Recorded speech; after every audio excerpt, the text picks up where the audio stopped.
Great, good. Well, welcome everybody. And sorry I wasn't able to get on last time, just some tech issues, but the gang did a great job with me just behind the scenes. So oh, it's great to see everybody. Good to see you, ladies. For Hey. last chat, we're going to try and I think we'll try and arrange a wrap-up Q&A thing. I think we'll look at that as a separate date. But I just want to say just how grateful I am. I want to say right at the beginning, really. Oh, by the way, do say hi as you come in, so I know you're there. I can see people on the viewers thing, but say hi and let me know where you are around the world. But I just want to say thank you to all of you. Eva isn't able to make us today, and Sowjanya should be joining us soon. But you know, it's been a remarkable series, not just because of what you've shared, all of you, but how you've shared it, and just the openness and the candidness and the vulnerabilities and the depth of feeling that comes behind these stories. They're really evident for the people listening in. And the big thing for me is just seeing how it's been so relatable for people.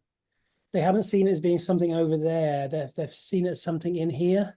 And I think that's the beautiful thing about the way that you all communicate. And I just want to say thank you very much. And what a series it's been. It's just built beautifully, and we've covered all these different things, and everything's kind of fed into each other. It's been a wonderful time. So thank you for that. I'm wearing a t-shirt today. See the dog? This was from Susan Clothier, actually. Susan Clothier's online, but it was kind of in honor of Sowjanya, actually, who's coming up with all sorts of great t-shirts. So I thought I'd better wear one. So hopefully Sowjanya will have one when she comes and joins us. Good. Okay, so hi, Elaine. Hi from France, California, from bed in California. There you go. Is it that time in the morning, Gwen? I don't know what time in the morning it is there. Canada, great. Hi, Fuerteventura, great. Love the Canaries. Portugal, we're all over the place, so that's great. Good to see you all. Right, Sindhoor, today, this is a really important one, I think, and actually it's another broad one. When I was last on, we were looking at intersectionality, and that's something that we're going to revisit. I think it's a really important topic. I've had so many people message me. The message is primarily saying how is one of the best conversations people have heard on some of these topics to introduce, because I think that's again testament to you all really about how you approach that, and so that's important for us. So we will revisit that. But this is another big one, Sindhoor, reflexivity. Yeah. And I think, like you said, all of these topics kind of flow into each other. The intersectionality one was a very interesting one for us to prepare, actually, and I think it kind of brought to the fore um sort of various aspects of reflexivity. So as Sowjanya and I sat and kind of discussed it, and we started debating around it, and I started kind of there's one aspect of it, of intersectionality, that we talk about where we live in roles of sort of, there is a certain loss of agency, there's a certain loss of power, and how that feels for us as professionals, and that helps us then kind of relate that to an animal experience or a non-human animal experience. So how does it feel when you lose agency, and how might that feel for another? And while we were having that conversation, I started also questioning her about the privilege that we have, because at the end of the day, we are also privileged to a certain degree. And so I was talking to her about that, and that was kind of really making it very difficult for us. But it is not a conversation that we can have one without the other. And I think that's kind of where reflexivity comes into play. And it's not sort of, the words like reflection tell you where we're going with this, right? It's not rocket science. It's not a new technique. It's not, something that one needs to go to college to learn. But there's a sense of reflection in it. And so I will go into it a little bit deeper, but I thought I'll start by kind of just opening it up to you guys to say, what does reflexivity really mean to each of you? So, you want to take it on? Anushree, go ahead. Go. Okay, sure. I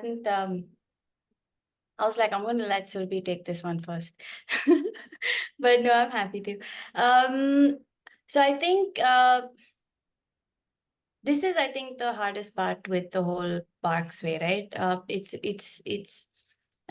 one of these things that it keeps coming to my mind, that BHARCS lets you go as deep as you let yourself go, right? Like it lets you see as much as you're willing to see in yourself, in your dog. It starts with yourself, right? If you're not able to acknowledge some of those moments and emotions and feelings for yourself, I don't know if we're fully capable of extending it to someone else. So I think it starts there.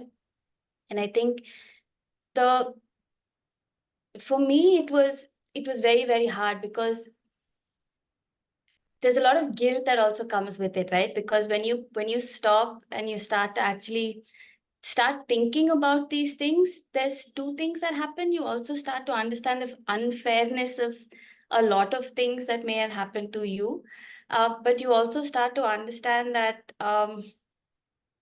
irrespective, this animal is fully deserving of it, right? So you have to at some point put yourself out of the equation, from a standpoint of, like, my ego couldn't have come into it, right? Because see, for me personally, it was also a situation where I had worked at an animal shelter, at a trauma center specifically, for so many years.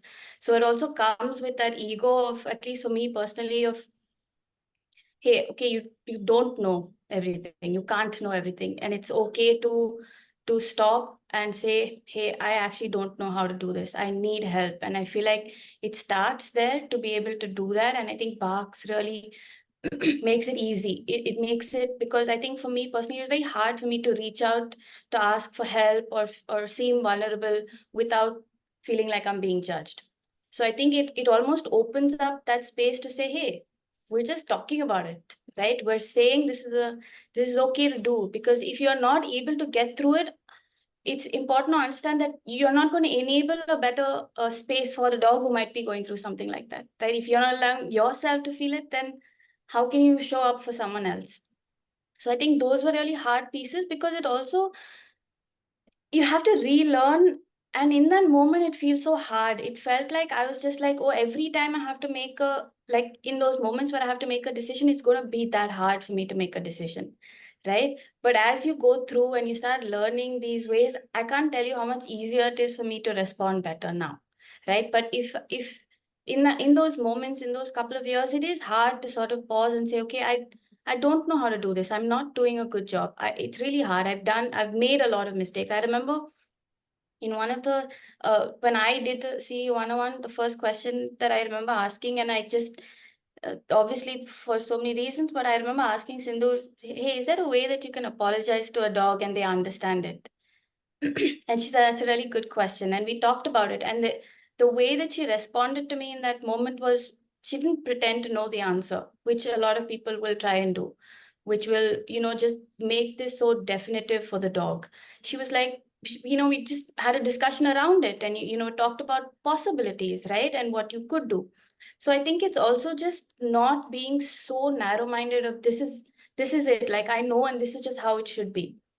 So I think it also then makes room for your individual growth, because you're like, oh, okay, it's okay for me to be me, and for me to be different, and for me to learn and to grow and to have made mistakes and still say, hey, it's okay. There's another opportunity, right? Because when I'm able to do that for myself, when my dog is having a hard time, I'm able to think the same for them, that, hey, it's okay. They're having a hard time this time. Because usually you think, oh, it's always going to be like this. And that's what makes it harder, right? You think it's just always going to be like this. So I think all of these things of really just sitting with a lot of these feelings and emotions, which I didn't even understand what that meant, right? When people say sit with it, I didn't understand what it meant until this entire journey. And it's obviously an ongoing journey, but I think it really starts with looking inward and saying, if I'm able to and allowed to, and it's natural that I'm feeling these feelings, then I guess maybe it's possible that my dog might be going through something. So what can I do for them? What would I want someone to do? And the other piece is listen to the dog, right? Read the dog. I mean, observe the dog. So it's not about, can I comfort you in the way that I think you should be comforted? It's also learning, getting feedback from the dog and saying, okay, you know what, this is what you need. So it's a very long answer because I have so many thoughts on this. But that's just how it's been for me with this whole sort of learning the BHARCS way. And it's really not, it's really just a way of life. We talk about it in the context of dogs, of course, but it's really, for me, it has become rather a way of life. But yeah. So I'm just going to also invite the audience in, anybody who's listening in live, or even if you're listening to it later. I would love for you to kind of also type in what reflexivity means to you. Not because I intend to grade it later, but but I think a lot of these thoughts, they go into very inconvenient corners of our minds, and putting them down as words can sometimes force you to face that you don't always want to face. And so putting that down, and putting it down out publicly can be a lot of pressure in some situations. So if you feel that way, please don't do it.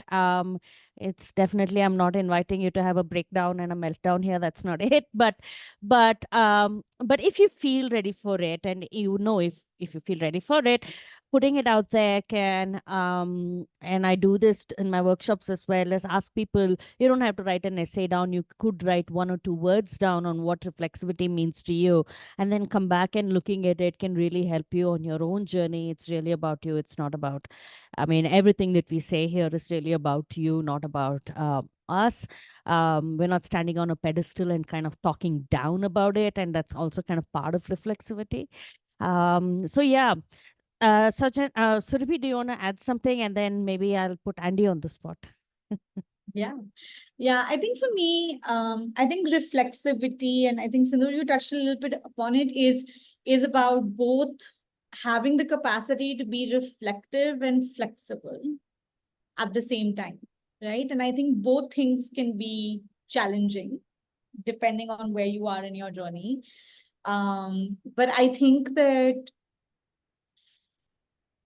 for me, in the way that I see reflexivity playing out is when I'm engaging with my dogs, when I'm engaging with myself, with my dogs, can I do I have the capacity to pause and think and make meaning and articulate what is the sense that I'm making? What am I feeling? What am I thinking? What is happening in this moment? Like, can I step back and actually reflect on my relationship, on certain situations, on certain circumstances with my dog? Can I think about that? But also then through that, can I also demonstrate adaptability, right? And can I also demonstrate the ability to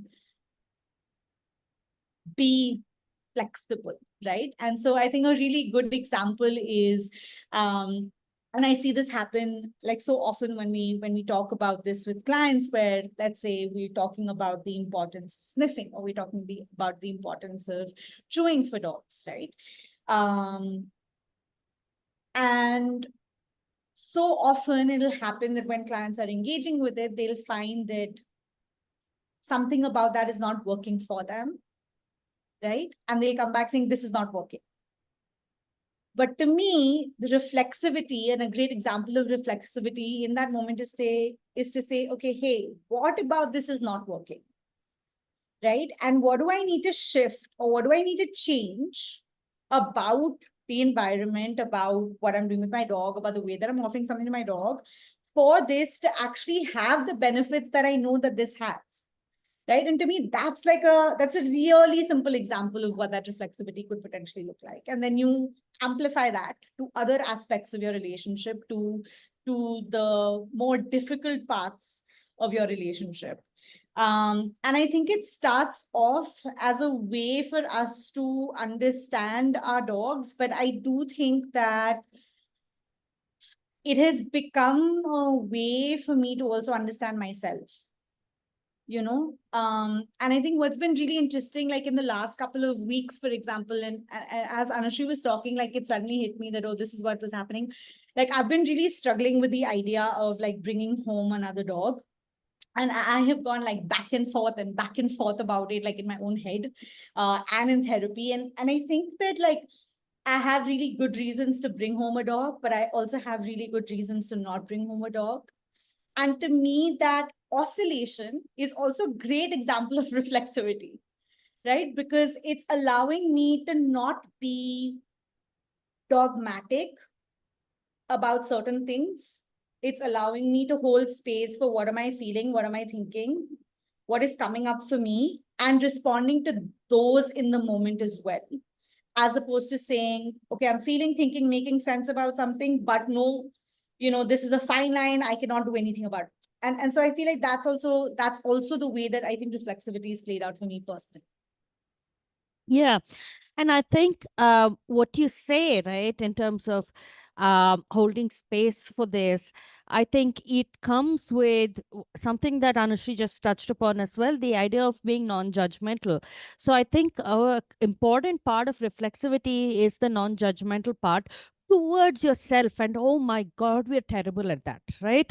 We're so bad at being non-judgmental towards ourselves because, quite honestly, most of our judgment of the world springs from a judgment of ourselves. So it's right there. And to fearlessly reflect is a whole other thing. To do it fearlessly, to be able to say, I'm not afraid of what I'm going to see when I look, because I'm done beating myself up about it. Right? And I'm going to see, and I'm going to see fearlessly, and I'm going to see the contradiction, and I'm going to be okay with it. I'm going to see the messiness. I'm going to be okay with it. I think these are all like very important components of reflexivity. Yeah. Andy, do you have any thoughts? Surely you have thoughts. Lots, but I'll keep it only because I think it's just integral to a lot of things, and I think especially putting my human kind of psychology hat on, it's integral to a lot of things when we think about how we turn up in therapy, I think. And because you're right, practicing reflexivity in this way and being mindful of things that Anushree and Surabhi have shared, the reality is it's hard for our brain to do it. That's the key. And we are designed to judge. We are a judging machine.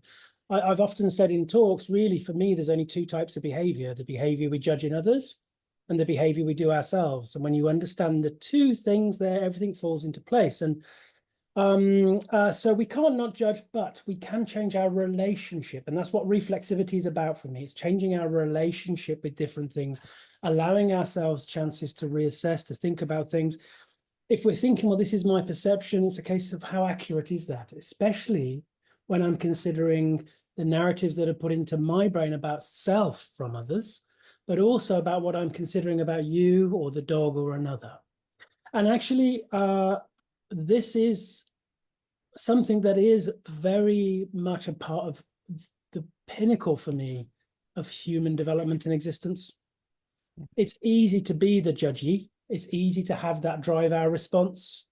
It's ultimately it's about what drives us.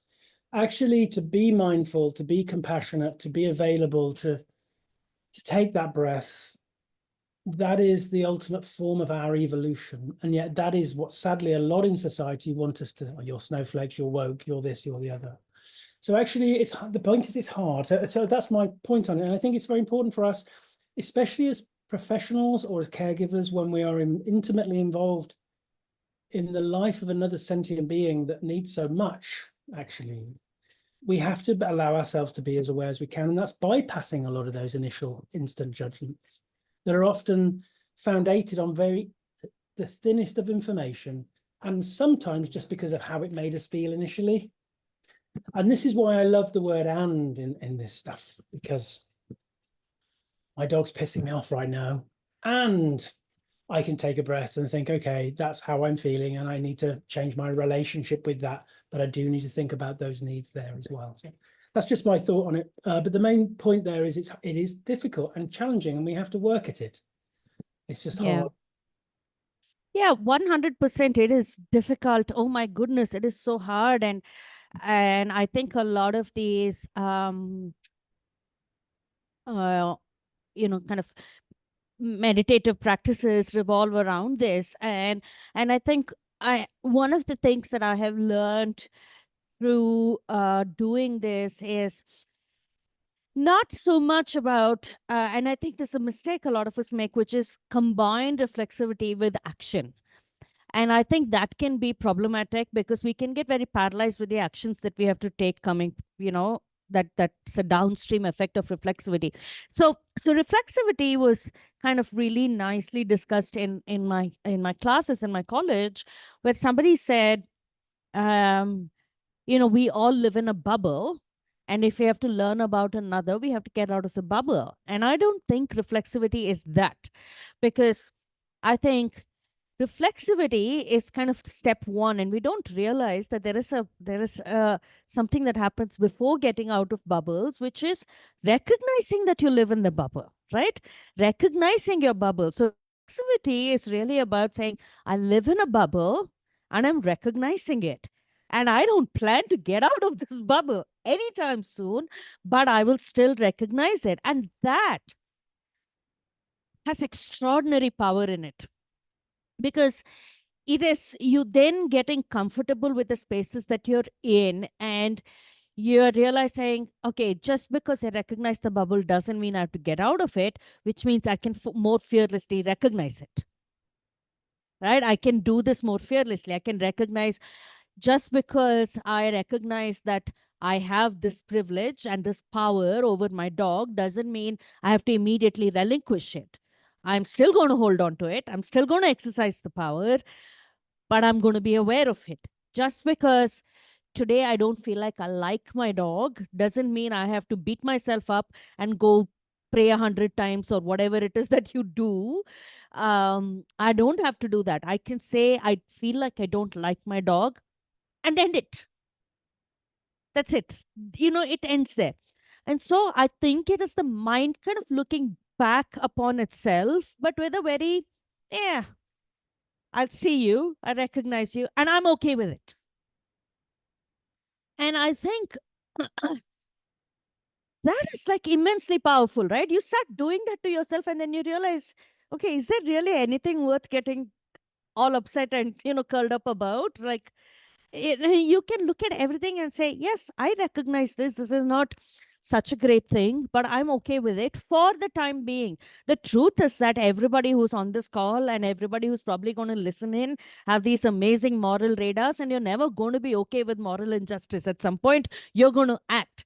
But it doesn't have to follow immediately. It can happen when you have the energy to do it. It can happen when you have the bandwidth. It can happen when you have the support. You can wait it out for a while, and you can just sit with that discomfort for a while too and be uncomfortable about it. And that too is a great contribution um, to kind of betterment of the world around us, is to hold space for that discomfort.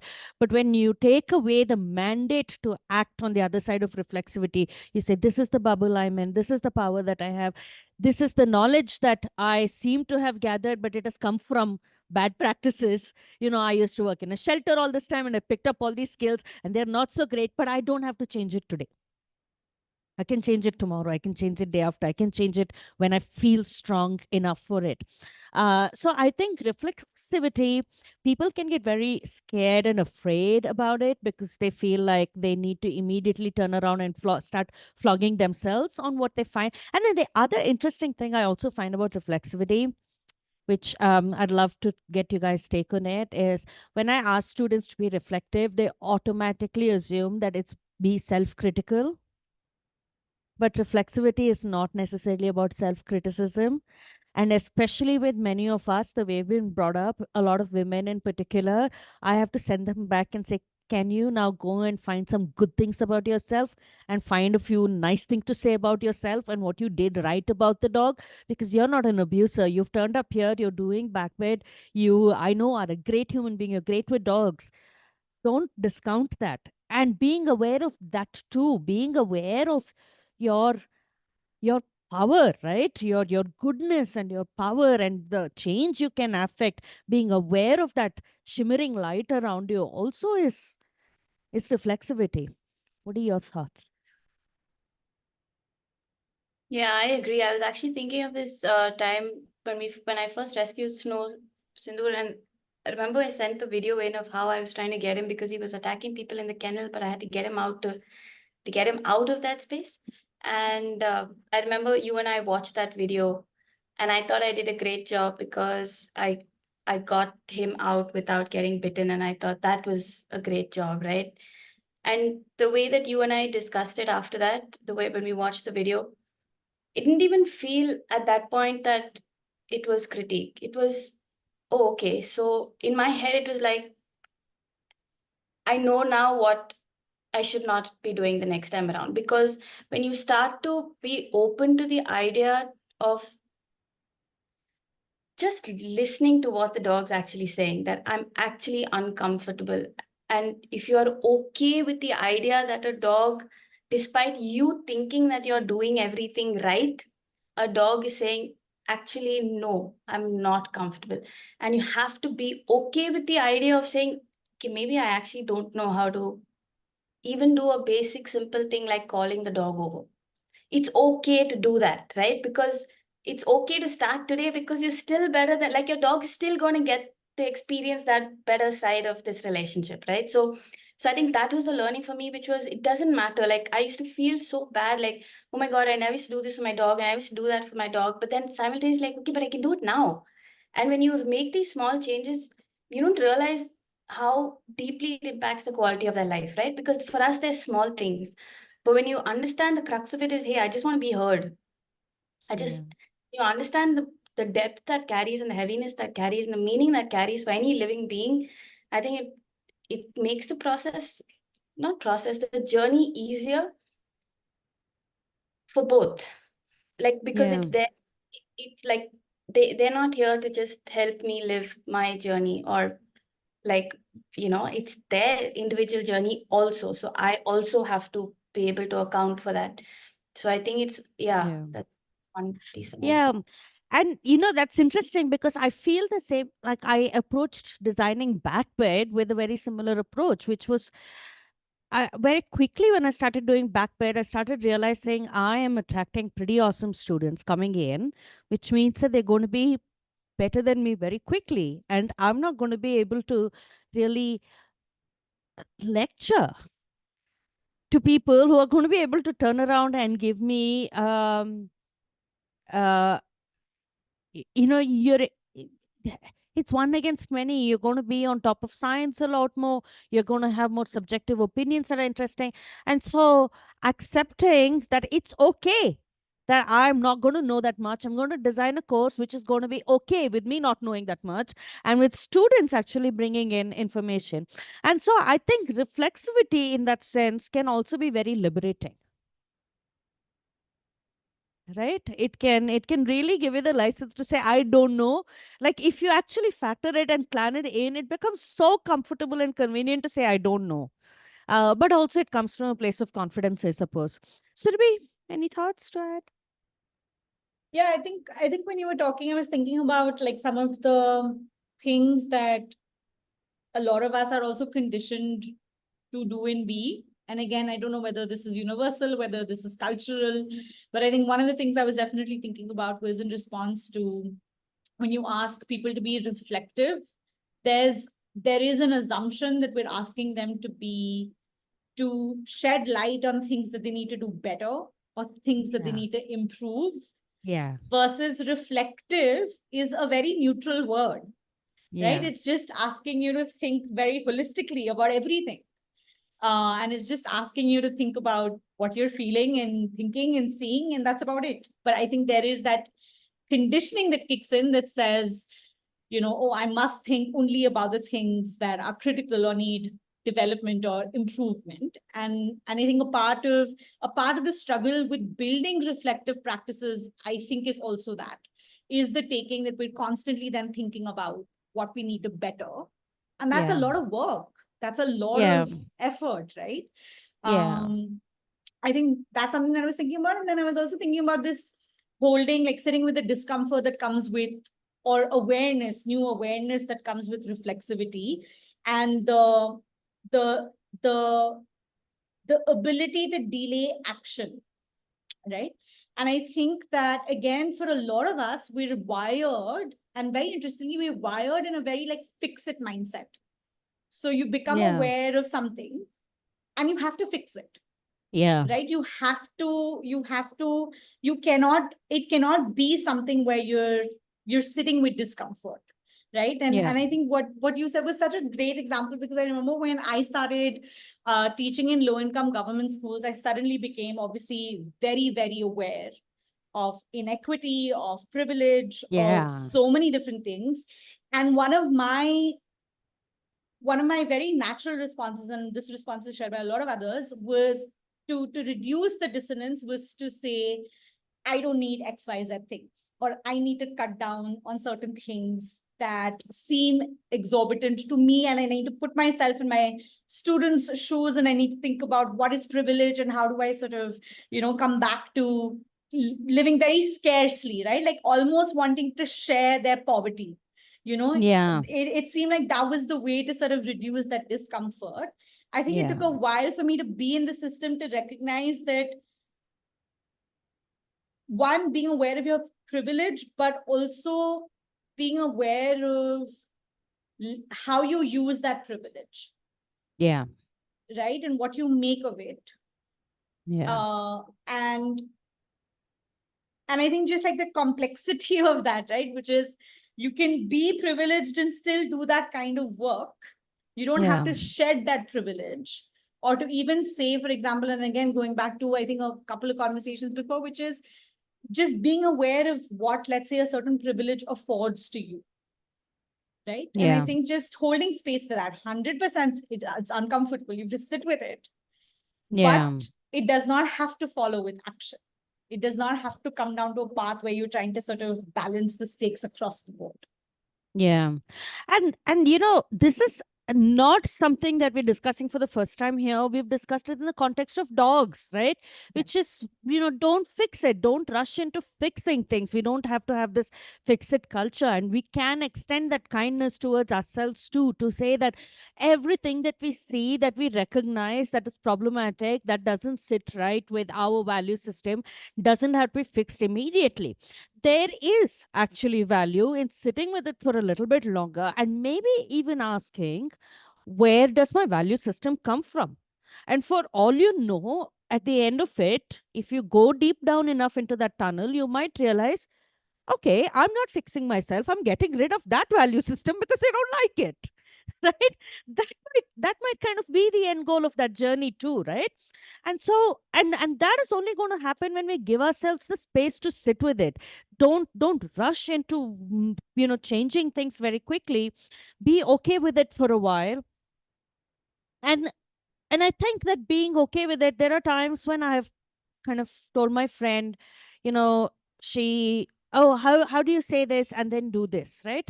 Hey, Sowjanya, you're in the middle of the joined us in the middle of the conversation, but I think you'll be able to hop back in without a problem. So like I was kind of recounting, I have a friend who calls me out, and I love friends who call you out, right? You really need them. And she calls me out. How can you say this and then do this? And at times, my response is, yeah, I'm hypocritical.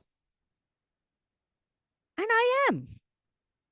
And I'm going to be very surprised if I actually come across people who don't behave in hypocritical ways just because you chose not to look at yourself reflexively. Does not mean you're not behaving in hypocritical ways. You've just chosen a different vice over mine. I have chosen hypocrisy and you've chosen ignorance. Right? And that's just a poison of choice, right? But that doesn't mean that we are 100% stardust and we're all good, and that's kind of where we have to go to. And I think giving yourself, and again, I don't, and people love to take these arguments to extremes, right? Also, then you do a crime and you're okay with it. Not really, right? I'm basing this assumption on the argument that we all have a certain innate need to be good and kind, and eventually, if I say that I'm being hypocritical 10 times, by the 11th time, I'm going to give myself a kick and say, enough, Sindhoor, you've said this enough number of times. Now do something about it, right? And I'm giving credit to the audience that we're all going to be on that kind of a journey. But being okay with it for a while also then gives us permission to be okay with others' journeys. recognizing that you can be reflexive, you can recognize what you're doing can be hurting your dog, but you're going to continue to do it for a while in a certain way, in a certain flavor, and then somewhere that shift will come along, and I will continue to remain supportive in your journey in a certain direction. That doesn't mean we don't have boundaries. And so I think that it has a lot of value in terms of softening our stances towards dogs, towards others, towards ourselves, and separating out the action versus mindfully recognizing where we are at, who we are. I think that can be a very valuable thing, right? It can really give us breathing space and help us zoom out and get the large picture. And do you want to add something in, and that might start giving Sowjanya context to kind of jump in as well? Yeah, I've got a couple of things, but I just want to come back to the kind of hypocritical thing that happens sometimes. This notion that, you know, we can be a bit hypocritical sometimes. I think that's how it can look by others, but we have our own internal dialogue and things, and sometimes we put our own safety ahead of others, or we have something that's very different for us. So it might seem that our actions are not necessarily aligned with what we talk about regarding values. And I think that's really important. And, you know, we all do things publicly. And I find this myself, you know, you try and create publicly safe spaces, and but that can be misinterpreted, like you said, Sindhoor, that I don't have my own boundaries and my own social safety needs. And if they get compromised, I might have to say no, or I might have to say, actually, I can't be in that space. And then people will interpret that as being, well, maybe you're not that supportive person then, so that seems hypocritical. But that's just what I need to do in that moment for my own safety. So I just wanted to say that sometimes, because the big word of hypocritical is the critical bit on the end.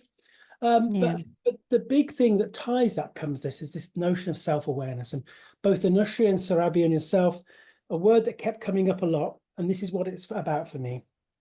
When we think about this self-reflection, you know, the reflexivity and these kind of things, we have to distinguish ourselves from self and our responses to stuff.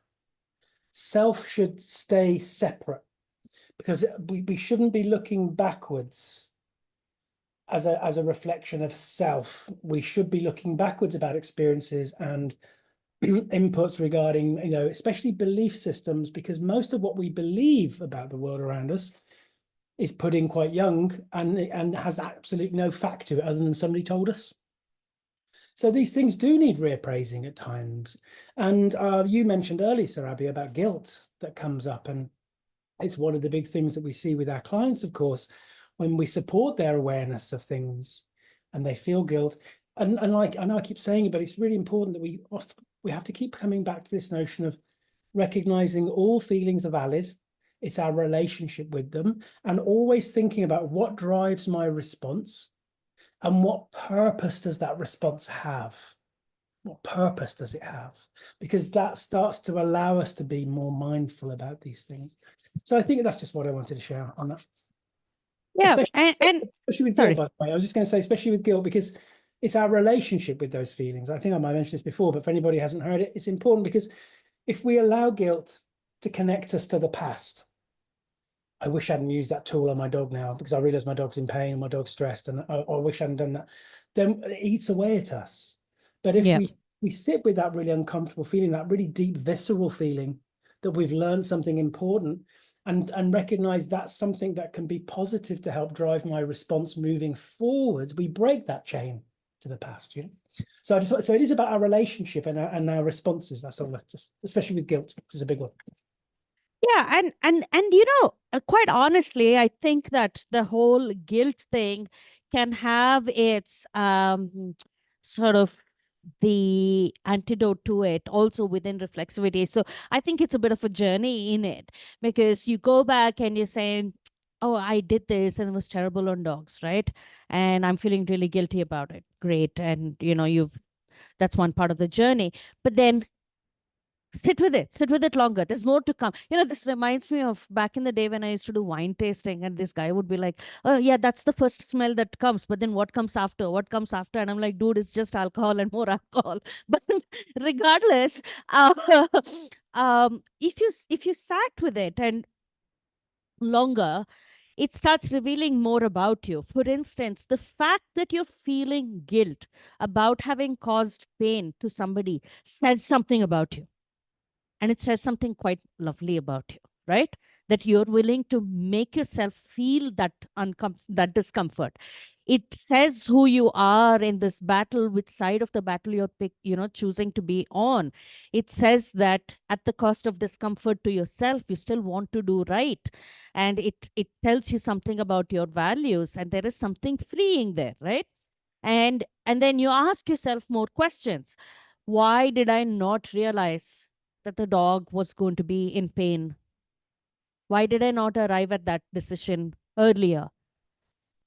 And then it starts revealing things to you about your culture, where you've been brought up, the lessons you've been told. So, a little bit about going back. I think it's actually valuable in going back, not just back to the beginning of your life, but what predates your life, right? We've been having this conversation on the Backbed group about how religion, for instance, the history of religion can shape a lot of politics and political beliefs and policies around animals in different parts of the world today.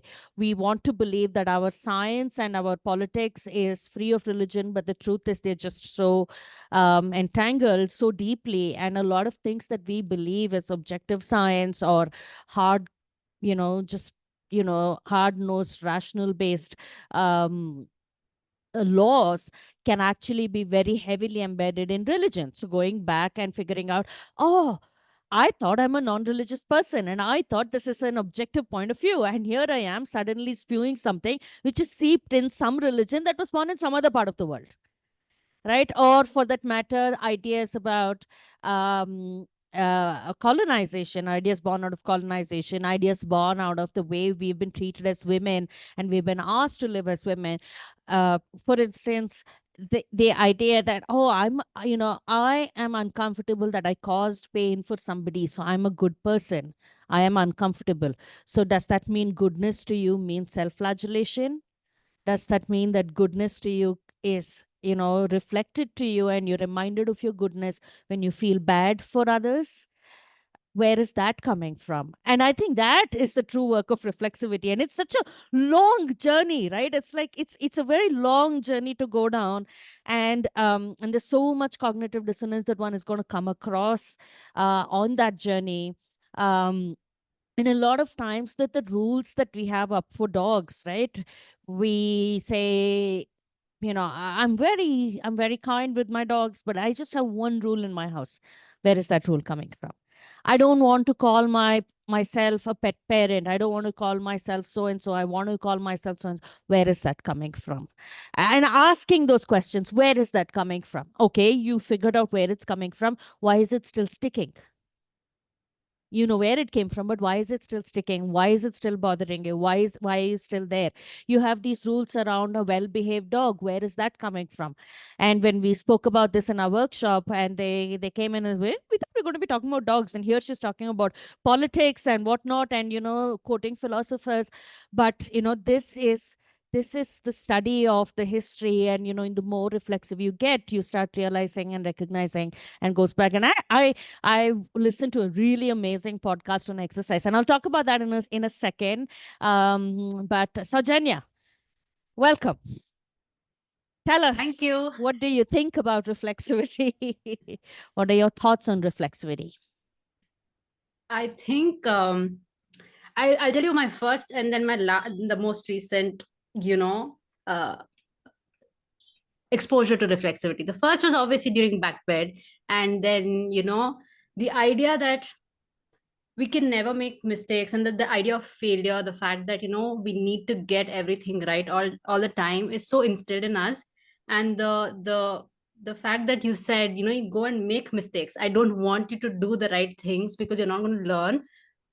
I think that was my first taste of reflexivity, even like in the smallest form. But the most recent is my conversation with Sindhoor before we had the intersectionality I session. just mentioned that to them. So yeah, it's great that you're bringing it up. Yeah. Yeah, because I think I think that's a journey, right? And I think that's what we kept mentioning during the session also, that none of us are like reached the peak, the best, human award, I guess. We're all learning and all of us are on our own journeys. And I was like, I'm talking about intersectionality. I know what this is. And then Sindhoor comes and says, are you sure you know what what it is? Don't you think there are a few things coming up from your end? And I was like, okay, I need to take a step back, and I don't know if I'm ready for this conversation now. And I think that is a very uncomfortable. I remember I sat 2 days not feeling nice at all, right? Because it not just brought up a lot about intersectionality or whatever else that I knew I was part of certain systems, but also a lot of other things, and I think to actually sit with that discomfort is not nice. And I think that's probably a big reason why we kind of want to steer clear of being reflexive. And I think this is the other thing that I see with a lot of my clients, and I think I'm guessing you guys must have spoken about this, which is we all are on our own journeys. And the moment you start having to talk about relationship building, the fact that rewards and punishments are somewhat two sides of the same coin. Why don't you look at your dog's needs instead? And then you need to take a step back and be like, oh, but I was not raised like this, and I was raised with rewards, but are you now saying that rewards are not that great? What does that say about my relationship with my caregivers or my partner or my child? And that is not a comfortable space to be in. And I think some of us work through that journey. And I think Sindhoor would know this as well. Like, I came to her as a client, and even though I knew the philosophy of it, the content of it, to actually start working on it took a while, not because I didn't trust what was being told, but because I had a journey to go through with my own family. And how do I start advocating for my dogs in a place where I'm neither the decision maker nor am I the provider? It's not my house, so to say, it's my parents' place. So I think that's a whole journey in itself. And I think, I don't know if I answered that question though. Yeah, these are, I don't really think that they're questions that one can answer. And something interesting that you brought up, we talk about this no reward, no punishment, and try to work that kind of route with our dogs, right? And for people who advocate a lot about it, how is our relationship with validation? Like, we continue to seek these rewards constantly, right? Like, reward me, treat me, but then don't treat my dog. I'm going to have like a more holistic, healthier approach towards dogs, but at the same time, I want constant validation. And especially with these unresolved things with our parents, we really want our parents to say good boy or good girl so badly, and then we recognize how unhealthy that is, and the relationship between those two are with our dogs. And it's this, and then you pan over to yourself and like, please turn the camera away, like, I don't want to address that because it's so uncomfortable. But yeah, Surabhi, you want to add something? I know Sowjanya also had her hand up. Anushree had. Surabhi also does. Okay, so I'll go and then I'll tag Anushree on that. I think something that's coming up for me, which is, especially in what Sowjanya shared as well, and I think bits of what Andrew and Sindhoor you shared is, I think it's hard to be reflexive when you don't have safety. And I think it's important to recognize that for a lot of people, and for a lot of people who perhaps also resist that, there's a part of it where it comes from, I don't know what it means to be reflexive and I don't know how to do it. But also, what happens when I am reflexive, and what do I do with the things that I have learned, and is there holding space available in my life? Do I have internal capacity to hold space and sit with discomfort that is coming up for me as part of that process as well, right? And I think that, and I think something that I was thinking about, and I see this with clients as well, which is, I think having access to support systems, having access to communities, having access to people who make you feel safe, who are able to hold space for your emotions without pushing you to constantly want to fix it, or without making you feel shitty about what you're feeling, is so critical to that journey. And I know that for example, for this specific group, I've seen it happen now so many times. I've experienced it myself, where anytime each of us talk about guilt that we're feeling, is just one example, there is just so much holding space for that. There is so much recognition of, you know, what we didn't know. There is so much recognition of the person that we've become. There is so much recognition of how difficult it is to sit with guilt. Like there is no one dismissing or diminishing any of the intensity of those emotions, right? And so I think something that I was thinking about is that how, and it is a little bit of a, it's like a little bit of a chicken egg kind of situation, because I feel like for a lot of people, they want to be able to access safety first, then start that process of reflexivity. But also I have found that once you start accessing reflexivity, you're also able to start thinking more clearly about spaces that can feel safe for you. I think then you're able to, I think, curate very specifically what are spaces where you can show up as your most reflexive selves. And I think the two then work together to continue to sort of build that internal capacity to take on more and more and process more and more. But it's hard to do it without feeling safe. Yeah, that's a very interesting one that you bring up, because, you know, I was recently kind of listening to two philosophers kind of go on and on about authenticity. And I said, Surabhi, I sent to that podcast. And they had a very interesting way of putting it. They were like, authenticity can also be seen as narcissism. That's a strange one, right? Where you're actually saying that I'm going to reflect on the social biases that I carry. I'm going to reflect on the social standards that have been imposed on me.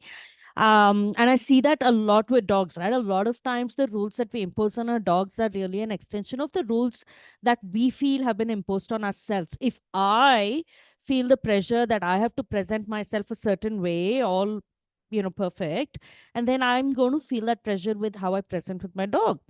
Present my dog, or want my dog to present to the world. So it is a, you know, extension of this image of myself that I want to portray.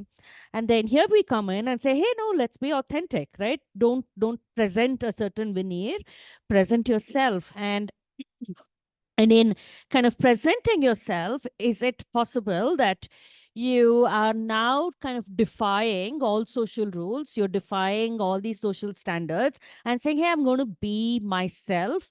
And if you start doing that, then where does morality come in? Where does, you know, these interrelational, you know, aspects of it come in? Are you then saying, you know, I'm going to do whatever works for me, and I don't care how that impacts you? I don't care how that impacts you emotionally. I don't impact how that impacts the world globally. But then when you think of how reflexivity is a lot easier done rather in isolation, rather doing it in isolation, doing it with a community that can be supportive and hold space, then you bring the relationship aspect of it back again, right? And there is this give and take there where you're holding space for each other. You're mindful of the amount of space that is being held for you. So you're not going to be kind of extending those barriers, but you're going to do it in a very interconnected way. So morality kind of comes straight back into the picture. It doesn't, authenticity is not selfishness. Right? It's not all about you. It's not self-centeredness.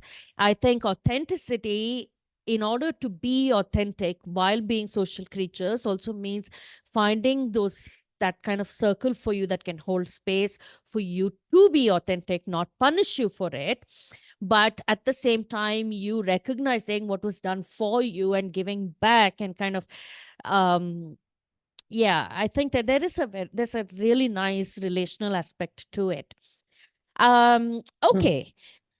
Yeah, Andy, you're bursting to say I something. think this is important. This is a really rich vein, and we could have a whole conversation on this, because I think this is really important. And I think people can get confused with some of these bits. I think this is why some people struggle with self-compassion, for example, because they mix that up with being selfish or whatever else. But Yeah. I think being connected to self, being self, is slightly different to how we project self. And I think Yeah. that's the key about what our boundaries look like, about how we're vulnerable. So we should be the most vulnerable with ourselves. And that's ultimately what reflexivity is, really. It's allowing ourselves to be vulnerable enough with ourselves.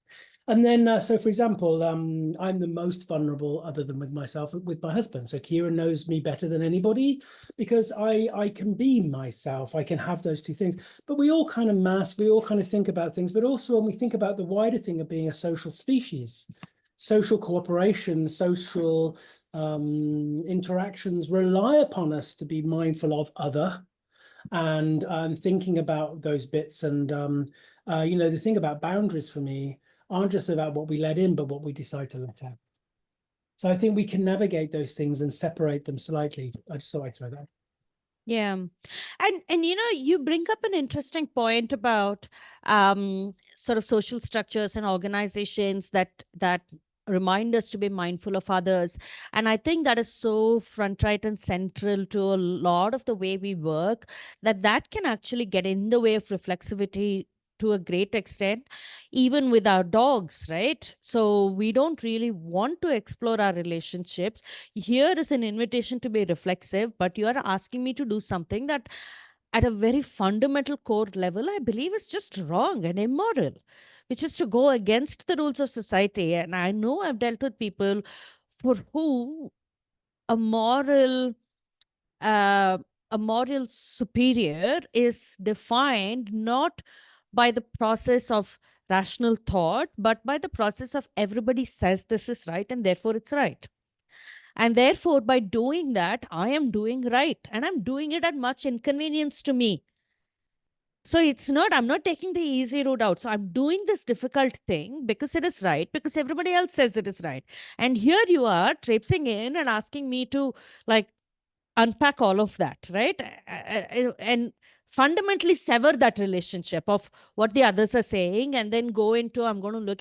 So I think it can be deeply disturbing, but I'm still going to sit here and kind of, extend that invitation to everybody, because I think that what we have discovered and are discovering, and it's a long process of discovery, and hopefully we are going to be there for each other while we do it, is that it's hugely liberating and it's not isolating. It's not necessarily that you're going to say, I reject the rules of the world and I'm going to go live in some corner, a bubble that I create. It can be deeply connecting. And like Andy pointed out, this kindness towards oneself translates so beautifully to kindness towards everybody around us, kind of understanding better of their journeys. And again, there is this notion of associating um, altruism to such actions, right? To understand others is altruistic, but really, I think to be able to understand others, and this is again a whole other conversation that we had about dog altruism, and oh gosh, there are so many topics to talk about, not enough time. But uh, uh, I think that my experience, and I'm sure the rest of you can agree with this, is my experience is it doesn't feel altruistic. When you extend that kindness towards others, it feels like such a relief. It feels like an extension of kindness to yourself, right? It feels kinder to yourself to be able to see the struggle of the other and say, okay, I understand where you're on your journey, and this is not going to kind of really mess me up, right? I can still be very secure with who I am and continue on my journey without being disturbed. So I'm going to give an example of reflexivity that was really recent on my mind, and I'd love for you guys to pop in with your examples, and maybe we'll end with that and giving people room to think about how you can be reflexive in your day-to-day lives. And my example is not from a day-to-day life, so please excuse me, but it's so fresh on my mind that I have to talk about it. So I was listening to this podcast about exercise, and this where this exercise culture has come in from, this gym culture has come in from. And I think we all recognize the toxicity of exercise as a vanity based thing, right? Like we all talk the talk. We know that, right? Doing exercise for vanity, um, it's not really the greatest possible thing. You should be doing it for health and so forth. And these two philosophers discussing about it, and they both do exercise. And then they started exploring why they exercise. And the male philosopher on it he used such difficult words to express it, and he beat around the bush so much. But eventually his answer was, I exercise to bulk up my upper body so that I'm hot. Like that was his, he said, I want sexual capital. And it took him a while to get there. But it was really interesting for me to watch him do that to himself on a podcast where he's critiquing that very thing that he is living, and to do that. And I was just like, wow, this is like such a great example of reflexivity, where you're able to sit and critique, I mean, not critique, but really look at yourself and say, this is why I do it. And towards the end of it, despite having a long drawn philosophical discussion about why you shouldn't really do it that way, it's not like he said, okay, from tomorrow onwards, I'm not really going to do it, right? He's still very much on his journey. And this woman was, she said, I exercise, I don't, let me be very clear, I don't exercise for health, I don't exercise for fitness, I exercise because people tell me that I have to do it, and they say it's good for me, and I'm going to do it, and that's why I do it. And it was so refreshing to hear that conversation, and suddenly there is so much credibility to what is being said. And so I feel like, as professionals, when we talk to others, shedding light on our own part of this, being reflexive when we do consultation, really opens the door up, right? That is really the invitation for me to sit here and have gone through all these things. And I talk about this very extensively, all the mistakes that I've made. And I have reached a point where I feel no shame about it. It's just a journey, right? And I present it. And I think that not feeling shame is not a selfish thing. I think presenting these without feeling shame then gives you permission to present yours without shame, and makes you a promise that I will not make you feel that way. And so I think working with dogs, that uh, that kind of gift that reflexivity brings in into the way we are working can be really useful. So you guys have anything to add to that? Now you must listen to that podcast that I sent you.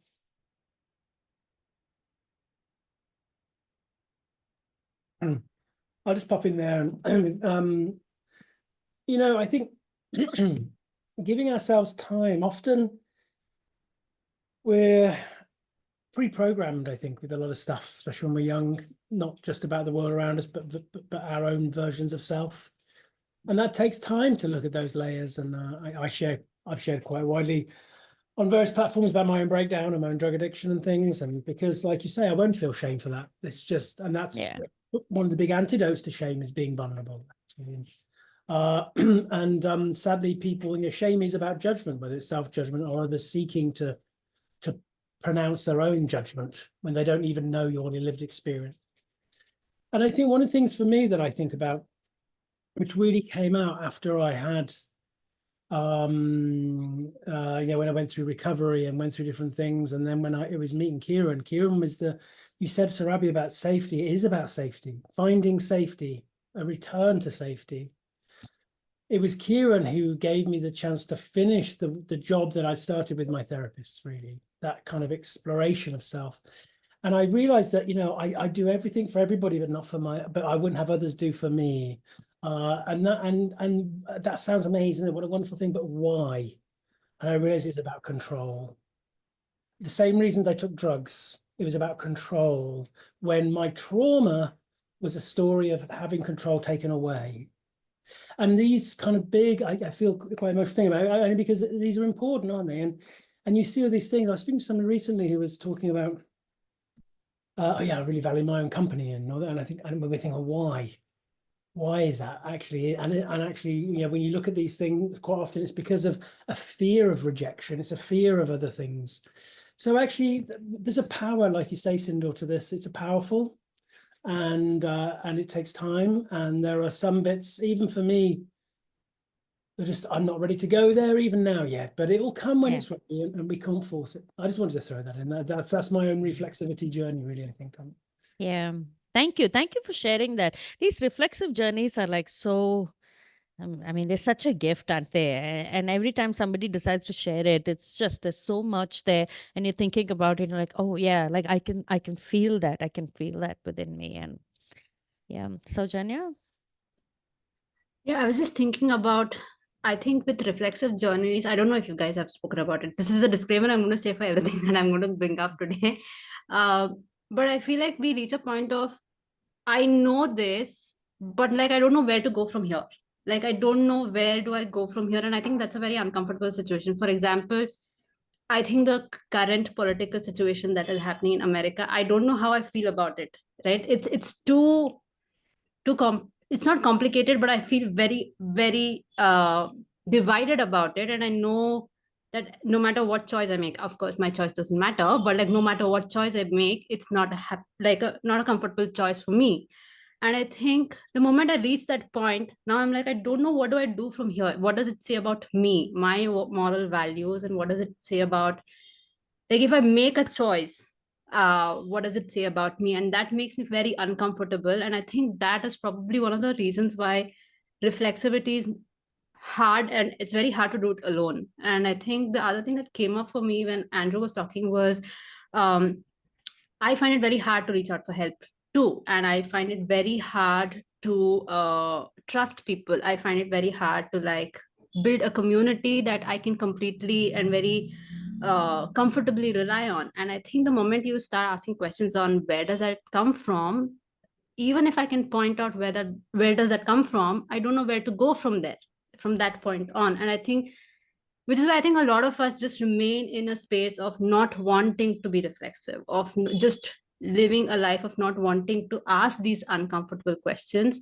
But even if we can do it in small ways, in small spaces, in small instances, I think that can help us move a little forward in our journey of reflexivity. I think it doesn't have to be the big things. It doesn't have to be the big moral questions. It doesn't have to be a big, belief system questions. I think it can be just a simple bit of, oh, why don't I want my dog on the couch? And it can just be as small as that. And does it really matter if they come on the couch or not? Like, where does that, I think a small thing, but I know that a small thing does not remain a small thing in the entire journey. It will take us on that journey. But I think to start off with more comfortable spaces might actually help, because I think that's what helped me in my journey of not having to question the big things, but actually start very, very small and very comfortable spaces. But I think the true reflexivity, as you have mentioned, Sindhu, doesn't happen in comfort spaces. It has to, I mean, you do start getting uncomfortable over a period of time, because you don't know, it will take you, it will start helping you see parts of yourself that you have been rejecting for a long time. I think a part of not being reflexive is us rejecting parts of ourselves, not wanting to see parts of ourselves, and building on the narrative that we have seen around us. The oh, you're so independent, that's great. And then we start believing that, yeah, we are independent and that's great, but actually it's rejecting parts of, I can't trust people, I can't, I've been hurt by people. And I think we continue to reject parts of ourselves. So I think, yeah, that's what I wanted to add. Yeah, and I think we did touch upon this in a manner of speaking, which is, what do you do about it, and entertaining the idea that you don't do anything about it, right? Like, you be reflexive, you get to it, and then you let it there, you just let it sit there, right? And it's okay. It's okay to let it sit there for a while. It takes a form of its own. Something might present itself later. But then there's this, especially around politics and things like that, next time we meet, please ask me about it, because I've been thinking a lot about that too. And the idea of sort of how do we live our moral values, does it always have to be something that is constantly making a difference in the world, or can we just live it gracefully, and is that difference enough? And so I think that kind of taking these large issues and packing them into smaller, like putting them in context of our very simple lives, like, very everyday lives, very, corner of the world. I think can be a very empowering conversation. So yes, that's another conversation for another time. But but I think, look at the number of conversations that can kind of sprout from something like this, because we're now beginning to ask these difficult questions. And I think BHARCS has been born out of this, right? This very fearlessness, this, Andy said, ask why, but why? And that kind of childlike curiosity, which is, but why, why are you doing this, but why? I mean, you feel like, oh my God, I'm so annoyed with this child. But I think that's what we need to be to ourselves, which is, but why? And BHARCS is born out of that. And you know, sometimes I'm up at night thinking, well, am I doing the right thing here? And then I realize I can't possibly be doing anything that dramatically wrong, because we are willing to ask ourselves that question repeatedly. I'm willing to ask that question of myself. All the students are willing to ask that question of ourselves. And the number of times I've had people who come up to me and say, well, Sindhoor, you said this, but I've been thinking a lot about it and I feel this way about it. And, we have disagreed. And I think that room for disagreement is something that comes from a fearlessness of, yeah, like I never claim to be right all the time, man. Like, I'm perfectly fine with this. And I think that is creating a very healthy space, isn't it? It's creating like a space where there's going to be nothing hidden and nothing festering, and things that we don't know, we remove everything and we dust it out very regularly.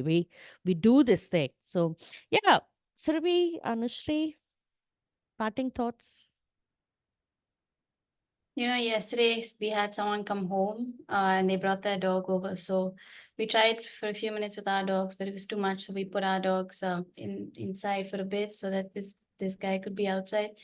And he newly moved into our apartment, and he was talking about how he loves his dog and it's the light of his life, and he treats him like so well, and this, that, and it looked really lovely. It's beautiful, right? Like even the dog, such a sweetheart, and just just being a dog, like just being interested in everything that's happening. Imagine coming to a house with 5 other dogs and not seeing the dogs, right? Imagine the smell. So he's just having the time of his life. And then before he said, okay, come on, sit, we gotta go. And I said, hey, why do you ask him to sit? He said, what do you mean? He has to sit because, I got to put the collar, leash, whatever on him. I said, no, I got that. Why is he got to sit? And I was just I knew what I was doing. I knew it, right? And I couldn't stop myself just because of this. Sometimes I had to pause also and say, hey, at this point, I feel like I'm judging him. It's not like I knew it. And in any other moment, it would have been like, but it's about the dog, and I have to. But it's now I realize, hey, this is another person. I was there not too long ago. And even now in many situations, I'm also facing this dynamics of battling both these and trying to balance it, right? So which has never happened to me, that I've become like, I felt that much in that moment, that level of awareness for another person, and I felt that was growth for me, right? Yeah, I was just like, this is good, and pushed it after that, and I said, and we plan to meet again and stuff like that. So for me, that's growth. So when I'm looking at reflexivity, it's also this. You're looking at it's a small things that, hey, I'm better than who I was, and that's important to me because I want to be a kind person, right? So I think it all sort of it's that, but that's the only thing I wanted to add. I think you all have covered most of it really, really well. So yeah. I love it. I love that story. Surabhi. Oh, I think we've covered everything. I think yeah, I think we've covered everything. I have lots of I have lots of thoughts of lots of different conversations in multiple different ways. But yeah, I think the only thing that perhaps I want to like close with is, at least from my end, is to say that even as we talk about reflexivity and we talk about reflexivity in the BHARCS way, I think, and perhaps I speak on everyone's behalf at this point, is to say that we're also constantly growing, right? Mm-hmm. Like there is no defined growth path for us to say, oh, now we've hit this and that's it. There's no more growth for us, right? Like we're constantly growing day in and day out. And I feel like, I think a big part of also embracing reflexivity is embracing that idea of, do you want to grow as a person, right? And what does that growth look like, and how do you evolve as an individual, just about yourself, about your role in your family, your role with friends, your role in the larger world. And so I think that even like, and the reason why I feel like I wanted to share that is because, like, I think even for me now, like I have so many like aha moments about myself or about my relationship with my dogs, my relationship with my fosters, about people around that I didn't have previously. But it's all like adding value. And I think what makes it, what allows, what gives it weight, what allows it to sit with me is that ability to be reflexive. And so I think that's what I'm share. Yeah, and I'm going to like quickly, interestingly, kind of toss this idea in as well. And again, a whole other topic for a whole other day, for sure. But I'm kind of more and more resisting the idea of growth and evolution rather than just becoming, because it kind of suggests, it kind of puts pressure that you have to be better. Like there's a judgment, there's a qualitative aspect to it, right? There's a, you get better. And for me to look at myself as a better version than I was inherently is judging my past, which means that I know my future is going to judge me, which means I'm not good enough. And I'm constantly not good enough, right? Because as long as there's a future in front of me, that means I'm not good enough. So is there then a day where I'm going to feel what it feels like to be good enough? Like, is that ever going to arrive? Can I get myself off that treadmill, or that it really feels like, like a rat's wheel, right? And I say it with recognizing the cruelty with which rats are kind of experience in this, and it really feels like that. And so for me, I am today the best version that I can be of myself. And for today, it may not be the best version that would have worked 10 years ago. It may not be the version. It's the most appropriate version for today. It's not better than previous. It's not worse than what's coming in the future. It is the best that I be the best that I can be for what's appropriate for today, with an open mind that who I am today is going to be different from who I become tomorrow. And I'm not set in stone. I'm not discovered this. I have arrived. I am good and I am complacent about it. It's none of that. But it's an acceptance of where we kind of flow, right? And I think these kind of acceptances are so critical for exercises around reflexivity, because reflexivity is scary. The more kind of judgments we pack into it, it can get very scary. So yeah, I mean, a lot of thoughts around that. Andy, would you like to kind of conclude for us? And are there any comments that we should, that you think we must discuss before we close for today? Because it is the last episode. And of course, I do want to let people know that, if you're very intrigued by all of this, we do our 101s where we talk about it. But really, I think it's our community. It's just our community that does this for us, where we're able to have these conversations. So if you want to know more, of course, Surabhi will have posts for you and all of that. But this is going to be our last engagement with you. So Andy, is there something I must answer?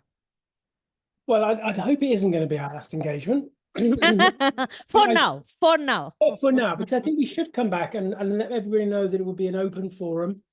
We could perhaps even offer some slots in the Zoom room with us, as well as me keeping an eye on the chat, and make it so that people can put Q&As before, questions beforehand. We'll have a live space in the room. I think that would be really cool. Give people a chance to digest this, not just today, but the other chats, Just on that point, I've set up a separate BHARCS playlist on the YouTube channel on Dog Centre Care, so you can look at those kind of things. There's been loads of people sharing a lot of good stuff about their own thoughts. Rachel shared things about her work as a social worker. I think that's really interesting. I think a lot of these things, it's universal.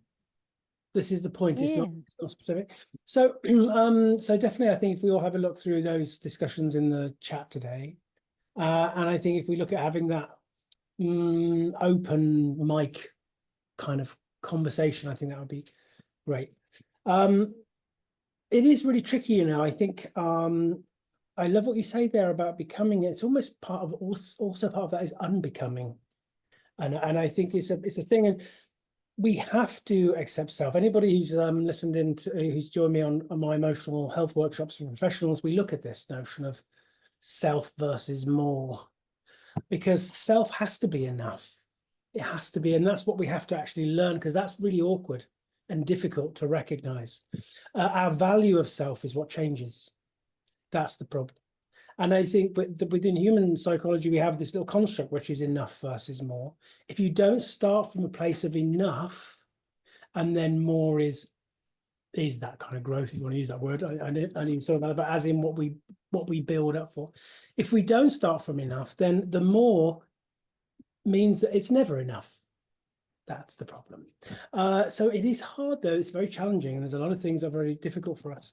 This has been an amazing conversation today, and again, I just really value the quality of your presence, all of you, the openness, the vulnerability. This is what it's about. And I think actually the last few conversations that have been less practical application, more philosophical, psychological, whatever, is the most important in some ways, because perception truly is everything, and how we perceive the behavior of another, how we perceive self, drives a lot of our responses, actually. So yeah, very powerful. So thank you all so much for it. Sowjanya, I've got my t-shirt on for you. See the dot? Just I mentioned, I don't know what you've got yours on yours there. That's great. So I think if we just, what might be quite nice, Sindhoor, if everybody's happy for it, I've shared my thoughts about how I've felt this series has been. Maybe I could invite each of you to share your own thoughts about how you felt through this process, doing this as an exercise. That might be a nice way just to finish off then. I'm going to look at you as I see you on my screen. Sometimes, you know, through Zoom, it muddles people around a bit. Yeah. Yes, I'm going to see you as I see you now. So Surabhi, you're first on my screen as I can see you. How's this been for you, darling?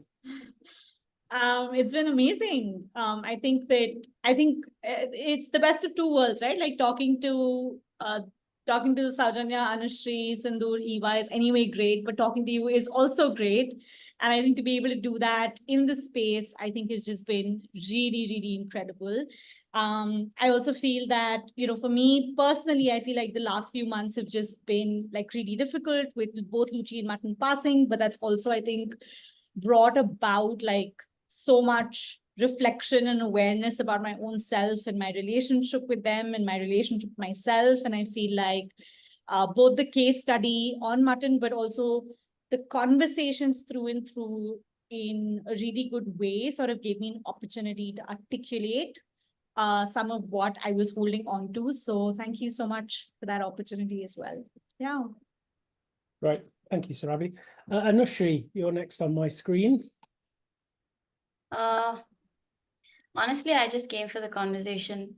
But no, really, that's the honest truth of it. But I think what has been a really nice eye-opener for me was the safety that this platform has provided, like with the people who have engaged with us, with the people who have engaged with some of the comments. But you know, I think I was very nervous about how this would be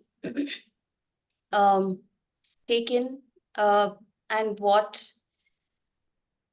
I'm not great with confrontation, right? So for me, it was like it was not something that I wanted to deal with, and I knew I wouldn't deal with it, but it would bother me.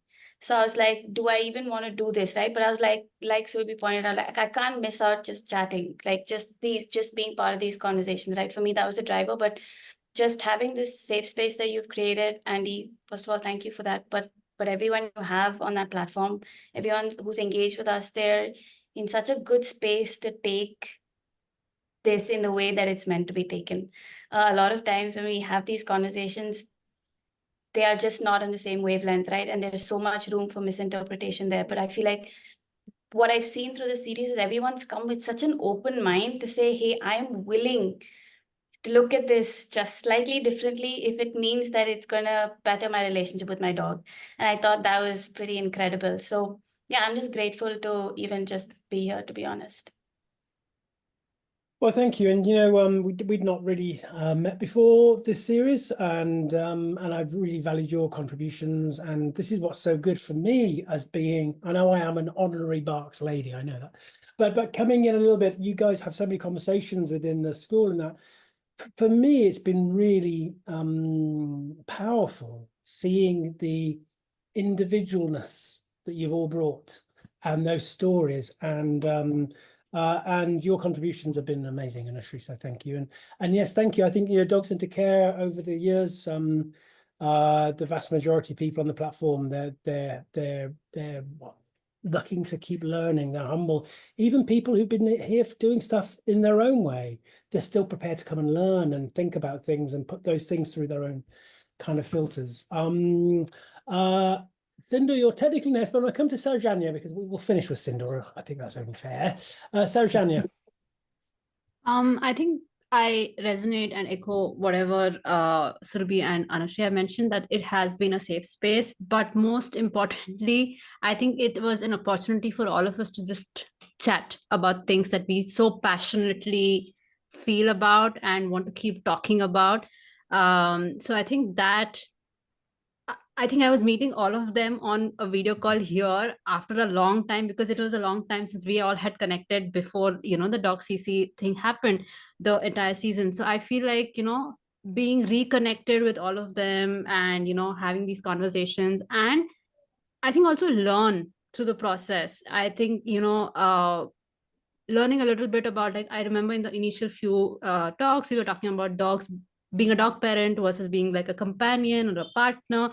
I think we're all learning through these conversations too. So I think it was, as a person, as a member of the panel or whatever you would like to call this, I think I learned a lot, through these conversations, and hearing their stories, hearing the each pillar of the BHARCS way. I think to put out what BHARCS way really means, because it's so abstract and it's so individualistic to all of us, and then hearing each of our journeys, I think that was all valuable, because and the community, of course, the community that we have here as BHARCS ladies, but also the community that you have, Andy, with DocCC. I think I agree with the kind of comments we are getting, the engagement that we are getting. It's one is respectful, because we are very, very, very, at least I'm very wary of having internet conversations about these things, because I know that these can be hard conversations, and I'm really not open for this. But I knew that DocCC is one place that we're going to get one safe space where we can have these uncomfortable conversations. So I think the conversations that we have been having with people on our lives here, that the conversations that come up, I think I've got a few messages too from people, and I think they're also respectful and like open to having even respectful disagreements, for that matter, if at all it comes down to it. So I think that has been a great journey, and I think the icing on the cake is the conversations we are having here. So that's what it is. I think we can have like Zoom conversations like this even without it being streamed, and I'll be happy to join. That's brilliant. I think I feel really privileged to share the space with you on these weeks, and I think I've learned so much myself, and also there are things that I think and feel that I feel validated for, and that can seem quite a two-dimensional thing, but that's huge, because when you think, yeah, that feels right, and I feel validated, now I can really allow myself to go there as well, and kind of get some more depth and some more richness from that. So I think this is the kind of thing that these conversations really have, and there's not enough of them. I think this is what's really hit home for me about how powerful having a season of things with the same kind of brains and thoughts and experiences coming together and looking at them from a similar lens, but from different outlooks, has been really, really great. Sindhoor, right, we finish with the headmistress, as we called you when you were away. Yeah, so how's it been for you, Sindhoor?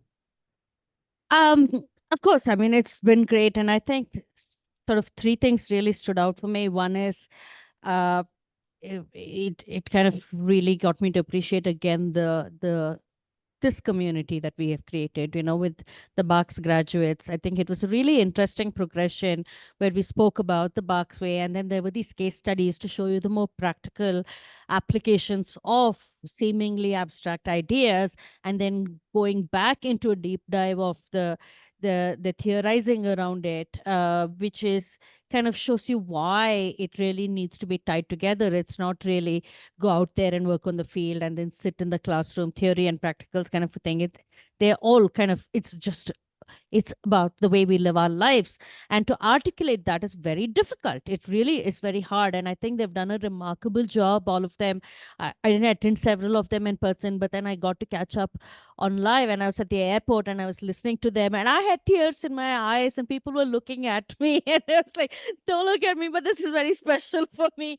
So I was watching and I was absolutely enjoying it, just feeling so great about what is happening, what is taking shape around here, right? So they are one part of the story. The second part of the story are people like you, Andy, who are able to kind of really have the power to bring together communities in such, creating a non-judgmental space. Like, I think everybody's mentioned, it is not an easy thing to do, and I think it comes from a great place of authenticity and this extraordinary kindness. And that's, it's not about whether you're good at Facebook.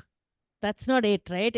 It's about that heart, that courage to put yourself so vulnerably there and draw the kind of right people to you. And it's a blessing to be around, to come in touch with a person like you, let alone have the opportunity to engage with you repeatedly in such a deep way. I think it's again kind of giving that strength to say, look at where you're arriving, look at all these actors around here, look at your role, and then the role of the community, the audience that's listening. It's such a humbling role, because when you listen to them, and like you, many of them come back and say, well, these were already things that we were feeling, and you're validating it. And to me, that makes me realize that this is not something that me and 3, 4, 5 other people are arriving at. We are arriving at this by the hordes. We're coming in large numbers. We're feeling it in our gut. This is the time, this is the side effect of the time that we're living in, and we are in a privileged position to actually then say, we've found the kind of people, thanks to people like Andy, we've found others like us who are thinking like us, and now let's kind of hold each other, let's give space, and let's grow this. And it's not about what I say in a particular way, but on which side of this team that I want to bat for, what side of it do I add my weight, by what principles I want to live by. So oh, sweet pea. So I think all three of these coming together, it's just been such a breath of fresh air. It's given me so much power and hope, and made me realize the collective power that we have together. It really should make us feel empowered, all of us to feel empowered. And I think we all are feeling that way. Am I right, ladies? 100%. And yeah, it's beautiful. And I love it when you start to get really, I can tell when you get passionate, Sindhoor, because it comes through the screen. I love those moments, and it's like, it's unstoppable. And I think that's what we all have to recognize together. We all have our experiences, we have our voices, we have our thoughts, but together it's a case of this thing about recognizing that this is about moving on from a lot of the restraints and the shackles that have binded us to unhelpful beliefs and values. And in society, we see this playing out a little bit, and it's easy to shift in that way. As I say, it's easy just to respond to instant judgment and feelings. That's the easy bit. This stuff, it's harder, but more people want that. They need that. Whether it's our clients with their dogs who are recognizing this isn't working. Actually, I need something more. But that process then creates this thing about self and how we look at these things. And well, we're all of us changing the world around us. It's not about changing the world, it's a big thing, but the world around us that feels the quality of our presence, that we feel the quality of that presence. It's a beautiful thing. So with some really wonderful comments in the group now from people saying thank you, I just want to say Please share your love for these wonderful people in the comments. If a lot of people watch on catch up, if you're watching this on YouTube, do the same. I know people don't like putting comments on YouTube, but please do. Let's share the love for these wonderful people. Let them know the influence these conversations are having and have had on you, because that's really important. Well, look, thank you all so much. Thank you, Eva, as well. Eva's not with us today, but Eva's been a great part of this, and actually again, I hadn't really heard much of Eva's story until this opportunity. They will be back, everybody. Don't worry, that's going to happen. That's going to happen. We're going to make sure that happens, and we'll set that up properly. And also, we need to revisit the kind of intersectionality side of things as well. There's some things we've got to look at. So we're not going to leave you. It's not like one of these things on Netflix when you get invested in a series and then they drop it after series 1. Oh my God, how often does that? We're not going to do that. So I'm going to have there's going to be a little break in Dogs to Care from Facebook Lives, but just to let you know, again, another opportunity to see these wonderful people. We will be doing some short conversations, mainly hosted over in the Emotional Wellbeing in Animals group for the Pet Remedy Summer of Love season. Also, we've got the wonderful Dr. Robert Faulkner-Taylor. We had to pause it before, but he's coming back on the 8th of August. He's going to be looking at the science regarding emotional well-being in animals, and you know, Robert is just plugged into the matrix on this stuff, and that's going to be great. So just keep an eye on that. Thank you again, everybody. Thank you, all of you here today. It's been amazing. And thank you to everybody who has tuned in and helped to make this season such a success. Right, so unmute yourselves and say goodbye. And yeah, see you soon. Bye. Bye. Thank you, Andy. Thank you so much.